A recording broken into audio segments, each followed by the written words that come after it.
Hello and welcome back to All Women, Real Talk for Real Women. And on today's episode, we have a wonderful comedian, well-known comedian, who actually offers very smart, very thought-provoking comedy to help us talk about a very important and really difficult, look, he's having a sip of water, a very difficult topic around race and race relations. Stuart Taylor, you are so welcome to our show. Thank you. Thank you for having me. I mean, I have to take a bit of a laughter as I enter myself into this conversation because it is a difficult conversation. It is. What is permissible as far as what we say to each other, what is not, what is offensive as far as what we say to each other. Now we live in a country that is fraught with racial tension. So if you're never going to talk about race on stage, I think you're not really being true to yourself. It certainly comes with consequences because people are going to go, oh, why must it always be about apartheid? It's often that accent that asks. It is that accent. Yeah, there's never the accent going, but I don't know, why must we talk about apartheid? It's always apartheid. Why must it always be about apartheid? So, And do you know what? As a white person, it's so embarrassing because you have that. Look at you. I know. It's like when my dog barks at a black person. I'm like, stop it. Stop it, Eddie. We must stop doing those things now. Yeah, but white people are the people who don't want to talk about race. Yes. And you come up with the most racist things. And you Yes. reading Twitter or something, you have this face plant. Well, I have this face plant moment every 5 minutes. You're like, oh, and I'm like embarrassed to be white. You're like, come on. But you know, this is we the, can this is do the better. thing. The thing about a Facebook, a Twitter, all of those things is that what it has done is it's created an idea that it's okay to say anything. So it's okay for anyone to say anything, and it can be offensive, and you can take people on. You can have trolls with 2 followers will call you out, and you just go, oh, okay. But there are consequences though. There are consequences. Well, there are more consequences on a place like Facebook where we can see who you are, we can see where you work. But with Twitter is it's a cesspool of just fighting. What that means for us as comedians is that you go, but I'm going to say some of those things on stage. So where is the line? Can I say it, but you can't say it? Or you're allowed to say it if you've got a mic, but you can't say it if you've got a tweet thing? Where's the grey area? Where's the line? That's the struggle that comics are facing now. But for me, I mean, to come back to your question about what can you say, what can't you say, I think often you just got to think before you speak, man. That's the thing. Like what I can say, what I can't say differs from show to show. And maybe as you mature, you just kind of I mean, I turned 40 and then I lost my tolerance for Wheat. Don't say red wine. Lactose. No, definitely. Lactose I intolerance. gained the taste for wine. But also I lost the tolerance for the bull. Where you're just like, guy, I've just got to say what is on my mind. I can't. You know, laughter breaks down barriers. And I'm sure that with your comedic confrontation, when you're standing there on the stage, that sometimes you get that person that might have had that sort of, I would say, prejudicial in my head way of thinking, and they come to you and they go, you know what, you actually opened up my eyes today. Kind of, yes and no. But some people are so stuck in what they think of.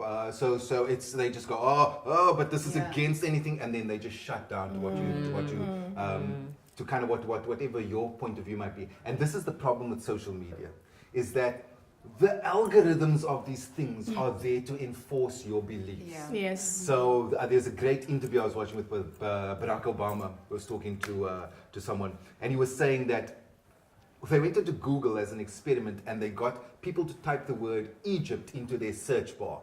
And someone was far right when they typed in Egypt in terms of their thinking, because that's what your history would tell Google. What came up was Muslim Brotherhood. Someone was far left who typed in the word Egypt, the word Arab Spring came up. These two completely opposing perspectives. And someone who was quite neutral typed in the word Egypt, and what came up was a trip advisor for great places to stay along the Nile. Those social media things will enforce an idea. Whatever your view is, whatever your belief is, that will come up on your feed, and it's just. And so when you're in a comedy space and you can't really, you can't censor what is coming at you. They might, I mean, we'd like to think that the person might go, that's an interesting way of looking at it, but in truth, they're probably just going to go, I didn't like him, eh? He wasn't funny. It's a thinking man's comic. He's got a chip on his shoulder. He's got a chip on his shoulder. I was saying to the ladies in makeup before we came on, my husband, who is coloured, but you know, is the last person in the world to have any kind of chip on any shoulders, got told by the Facebook group of the area we live in. You must never join those groups. He said something about you can't be calling people CMs in this day and age, because they said suspicious looking CM walking down the street, and we were like, okay, come on now. Yep. You know. And, What's CM? Coloured man. So he said, listen, you can't call people CMs, and then there are often CMs and BMs that walk around.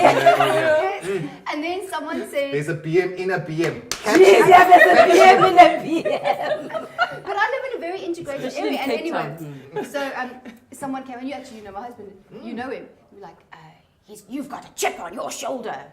There's a great Malcolm X quote, I think it is, which is. The chip on my shoulder is your foot on my throat. Yeah. You know what I find funny, and I'm sure we can all actually kind of relate to this, and I'm sure you get it after your shows as well. Have you ever had someone say to you, you know, you speak very well? and they never finish that sentence. You speak very well for a black person. Yes. You speak very well for a colored person. Yes. Don't they come up to you after the show and be on some... That went well. You speak very well. You know what? For a colored guy. For a colored guy. Wow, you used the word eloquent. No, you know what? It's a weird thing, because in that person's mind, they really are trying to compliment you. Yeah. They really are. So you gotta go. And I have very different responses depending on my mood. Some days I just go, well, I thank you very much. I do try with my many degrees. I try to speak well. And sometimes I just kind of go, brush them off, whatever. Yeah. It's hard. I don't know. I don't have an answer to it. That's the thing. Is it subtle racism? What is it? Is it a compliment? So here's an example. What is it? I'll tell you a story about my wife. My wife ends up at a party. It's a kids' party. My son Andrew is the only kid of color in the school in Africa. We live in Africa, but he's the only kid of color.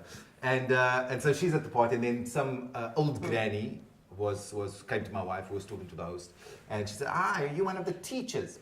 Because my people of color don't go to the school. And then the mom was sort of, oh my God, I'm so sorry, Mom, stop it, it's Andy's mom, you can see the little brown one, why are you saying these things? And then the granny didn't skip a beat, because she's granny, and she said, oh, that's so nice. I didn't know that the school had a bursary program. Oh no! You see, so we all have that response. I'm punch granny in the face. No. Is the thing. But then my wife is so cool. She's so calm, and her dealings with it. I said, did you take on granny? She said, Stu, come on. No. It's also choose that moment to confront it. It's like you said, people sometimes also, we're so quick to jump to this whole thought of everyone is just coming from this space, and sometimes people just can't help the way they grew up. They can't help the things that they had to conform to because of their character building and what process they went through their journey of life, and that's just hard. And so you actually have to be, especially because you're on a public platform, a little bit more acceptable and a little bit more understanding. I do. So I have to bite my tongue. But my wife, she's just like, it's just a generation of people that must die. Sure. Oh, did she say that? Yes, she did. You see, I would have said, yes, we do have a bursary, but your grandson is the recipient. Yeah. But I mean, it just brings us back to, because people are going to say whatever it is that they say, people are going to look at the world the way they look at the world. It's our responsibility ultimately to raise our kids in a way that they don't take, first of all, they don't grow up with chips on their shoulders, they don't grow up putting chips on other people's shoulders, Exactly. and they have a lot more resilience to not take offense very quickly, but also to tackle what needs to be tackled appropriately. Appropriately. Yes. The burden lies on the shoulders of young parents now, and you guys, very young parents, you got to go, what am I going to teach my kids, and how am I going to get that lesson across? It's a weird thing. How do you not put that chip on that kid's shoulder? So what are you doing? How are you doing it? Well, for me, I mean, we're acutely aware of the environment that these boys are in, and we try and create balance for them in terms of their world.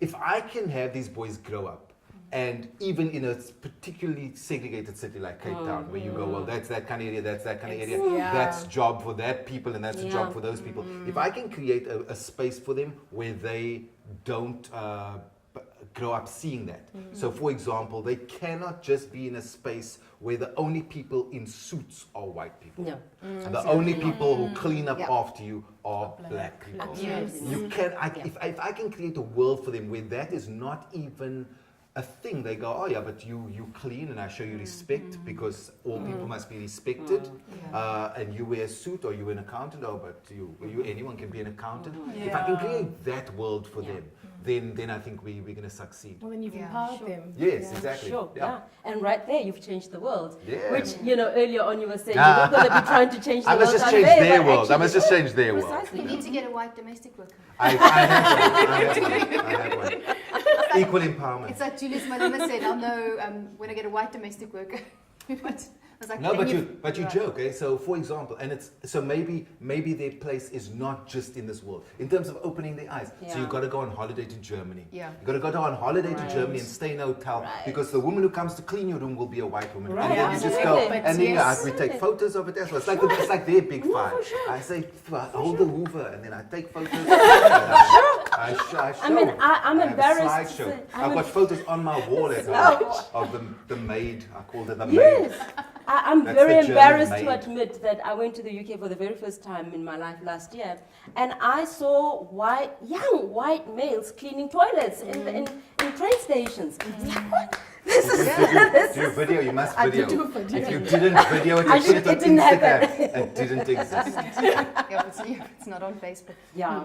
So thank you very much. Thank you, Stuart, for Thank this you for having me. conversation. It's been lots of fun. It's Yeah, been it so has much. been. Yeah, so much fun and just thought provoking. Absolutely. We certainly hope that you enjoyed the conversation. Stay tuned on All Women.